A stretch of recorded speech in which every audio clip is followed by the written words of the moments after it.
Данное видео я хочу записать для тех людей, у которых есть подобные телефоны старого формата, которые люди пытаются поставить на зарядку, но эти телефоны не заряжаются.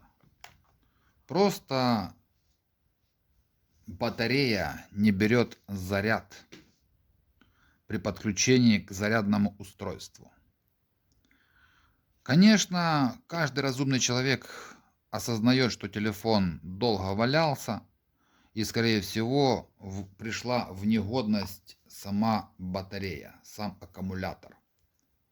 И если человек имеет желание запустить подобный орехокол подобного формата, он бежит в магазин, либо на рынок, и покупает новую батарею, вставляет, заряжает и доволен тому, что он работает. Но хочу вас всех обрадовать, что не обязательно бежать в магазин и покупать новую батарею, потому что когда зарядное устройство подключено к самому телефону и телефон не заряжается, это не означает, что батарея пришла в негодность. Я понимаю, что эта информация не для всех новшество, но все же множество людей этого не осознают. В каждой батарее стоит плата, называемая, так сказать, БМС. Плата балансировки, разбалансировки самой банки. И когда на батарее падает заряд до определенного минимума, эта плата БМС срабатывает и отключает батарею, чтобы ее не уничтожить. Это, так сказать, предохранитель для этой батареи. Сейчас я включу тестер и покажу то, что на этой батарее нет заряда. Она очень долго валялась, много лет. И вот я ставлю тестер на клеммы, и заряда просто ноль. Она нулевая. Получается, если я ставлю эту батарею в телефон, пытаюсь эту батарею включить, чтобы ее зарядить, это просто невозможно. Она не заряжается, потому что на плате БМС сработал транзистор, сработал предохранитель для блокировки самой батареи.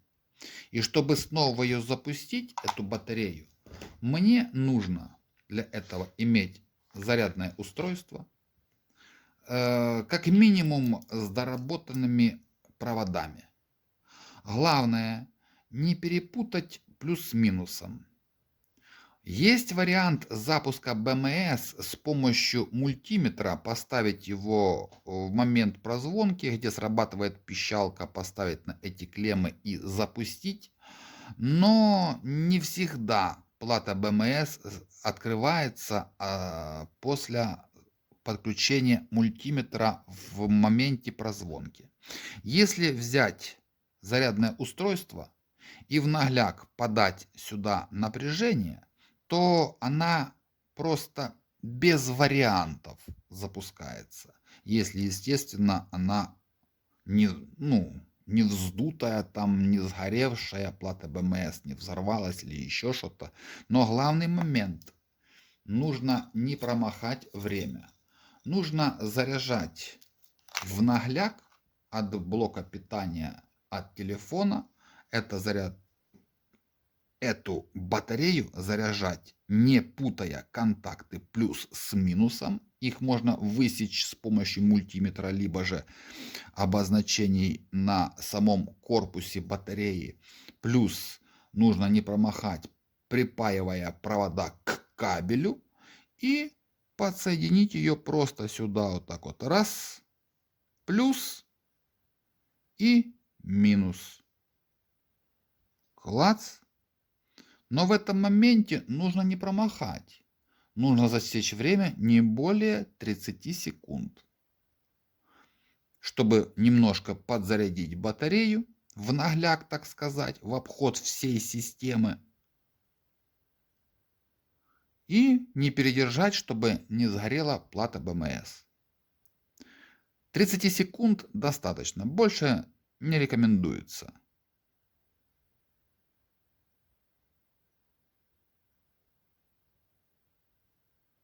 Вот я считаю, что этого достаточно. Сам транзистор открылся и сама батарея уже запущена. Сейчас я возьму тестер и это все проверю.